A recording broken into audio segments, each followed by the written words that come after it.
নমস্কার বন্ধুরা, আশা করি আপনারা সকলে ভালো আছেন। আপনারা দেখছেন XA USD gold versus dollar trading chart. আজকে মার্কেট ক্লোজ আছে রবিবার, কালকে মার্কেট ওপেন হবে। এই সপ্তাহে প্রত্যেক দিনই নিউজ আছে, প্রত্যেক দিনই ইম্পর্টেন্ট নিউজ আছে। সপ্তাহ শুরু হচ্ছে সোমবার টু শুক্রবার, 2 তারিখ টু 6 তারিখ। এবার আসা যাক চার্টে। দেখুন, এটা একটা মান্থলি ক্যান্ডেল। মান্থলি ক্যান্ডেলটা আরম্ভ হয়েছিল 4310 থেকে। 4310 থেকে আরম্ভ হয়ে হায়েস্ট উঠেছিল 5585।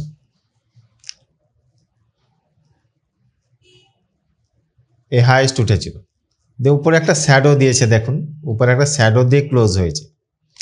শ্যাডো যেটা দিয়েছে সেটা 50%-এর উপরেই দিয়েছে। তাহলে এখানে বোঝা যাচ্ছে একটা সেলিং প্রেসার আছে, সেলিং প্রেসার আছে।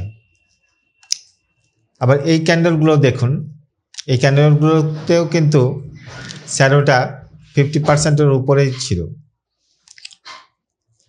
তাই বাইং করুন না সেলিংই করুন, আপনি স্টপ লসের সাথে ট্রেড করবেন। স্টপ লস দিয়ে তারপরে ট্রেডে এন্ট্রি নেবেন। দেখুন, একটা শ্যাডো দিয়ে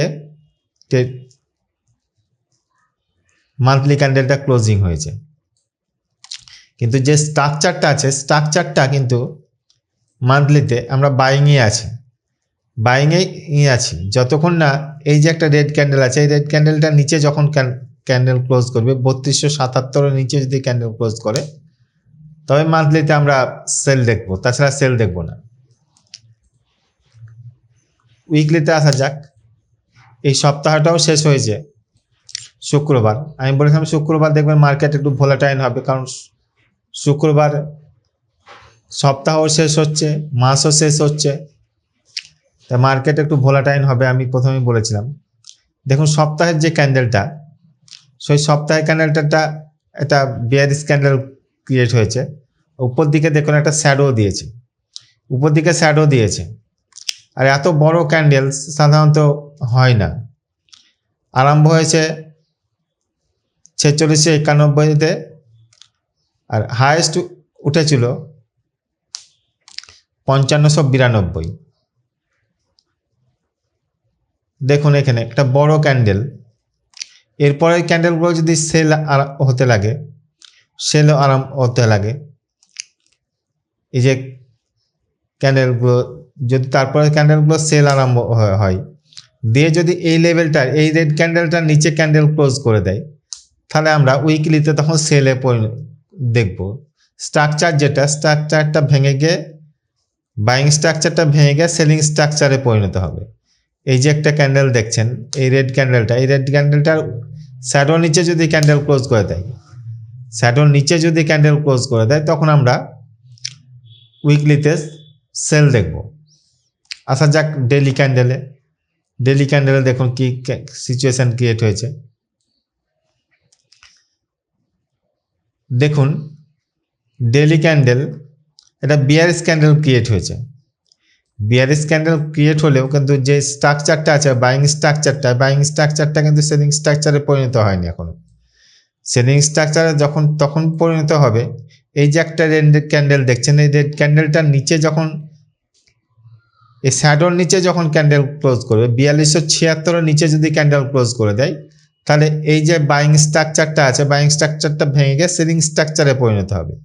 এই যে বাইং স্ট্রাকচারটা আছে, সেটা সম্পূর্ণ ভেঙে গিয়ে সেলিং স্ট্রাকচারে পরিণত হবে। রিটেস্টে তখন আমরা সেল দেখব, তখন রিটেস্টে আমরা সেল দেখতে থাকবো, রিটেস্টে সেল দেখব। এই যে বাইং স্ট্রাকচারটা আছে, সেটা ভেঙে যাবে। তাই এত বড় বড় ক্যান্ডেল ক্রিয়েট হওয়ার ফলে জোনগুলো অনেক বড় হচ্ছে, জোনগুলো অনেক বড় হচ্ছে, আবার টেক প্রফিটও অনেক বড় হচ্ছে। তাই ছোট ছোট ক্যান্ডেল যদি ক্রিয়েট হয়, তাহলে আমরা দেখতে পারবো জোনগুলোও ছোট ছোট হবে, টেক প্রফিটও ছোট ছোট হবে। এবার আসা যাক H4 ক্যান্ডেলে। H4 ক্যান্ডেলে দেখুন কি সিচুয়েশন ক্রিয়েট হয়েছে। H4 ক্যান্ডেলে দেখুন কি সিচুয়েশন ক্রিয়েট হয়েছে। H4 ক্যান্ডেলে কিন্তু আমরা সেলে পরিণত হয়েছি। দেখুন H4 ক্যান্ডেলে আমরা সেলে পরিণত হয়েছি। এই যে একটা রেড ক্যান্ডেল আছে, এর নিচে দেখুন, এর নিচে ক্যান্ডেল ক্লোজ করে দিয়েছে। এর নিচে ক্যান্ডেল ক্লোজ করে তাই রিটেস্টে আমরা সেল দেখতে পারি। H1 এ দেখুন কি সিচুয়েশন ক্রিয়েট হয়েছে। H1 এও আমরা সেল দেখতে পারি, সেলে পরিণত হয়েছে। H1 এও যে স্ট্রাকচারটা ছিল, স্ট্রাকচারটা ভেঙে গিয়ে সেলে পরিণত হয়েছে, সেলিং স্ট্রাকচারে পরিণত হয়েছে। দেখুন এই যে একটা লেভেল ছিল, এই লেভেলটার নিচে দেখুন ক্যান্ডেল ক্লোজ করে দিয়েছে। তার রিটেস্টে আমরা এখানে যে রিটেস্টে আমরা সেল দেখতে পারি। আবার দেখুন এই যে একটা লেভেল ছিল, এই লেভেলটার নিচে ক্যান্ডেল ক্লোজ করে দিয়েছে, ক্যান্ডেলটার নিচের ক্যান্ডেল ক্লোজ করে দিয়েছে, তার আমরা রিটেস্টে সেল দেখতে পারি। আবার M30-তে দেখুন কি সিচুয়েশন ক্রিয়েট হয়েছে। M30-তে আমরা সেলে আছি, তাহলে আমরা জোনে থেকে ট্রেড করব। জোনে থেকে স্টপ লস লাগিয়ে ট্রেডে এন্ট্রি নেব। এদিকে দেখুন অনেক গ্র্যাপ পড়ে আছে, এই গ্র্যাপ পড়ে আছে, এইখানটা একটা গ্র্যাপ পড়ে আছে, এই যে এই জায়গাটা একটা গ্র্যাপ পড়ে আছে দেখুন এইখানটাতে, এইখানটা একটা গ্র্যাপ পড়ে আছে 4615, 4597, এই যে একটা এখানে একটা গ্র্যাপ পড়ে আছে দেখুন। আবার এই যে একটা গ্র্যাপ পড়ে আছে দেখুন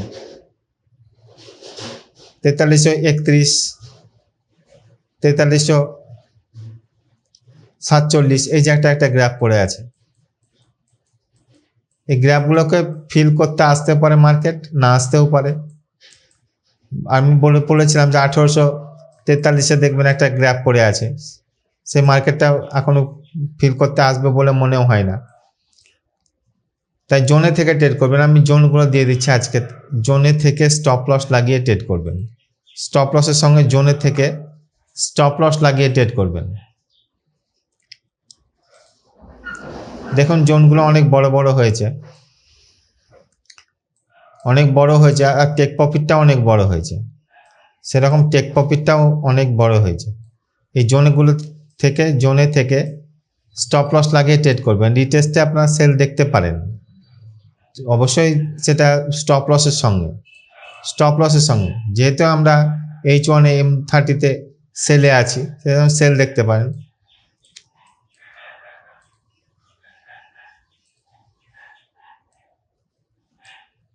এই জোনগুলো নোট করলেন, জোনে থেকেই ট্রেড করবেন, জোনের বাইরে কখনো ফাঁকা জায়গাতে ট্রেড করবেন।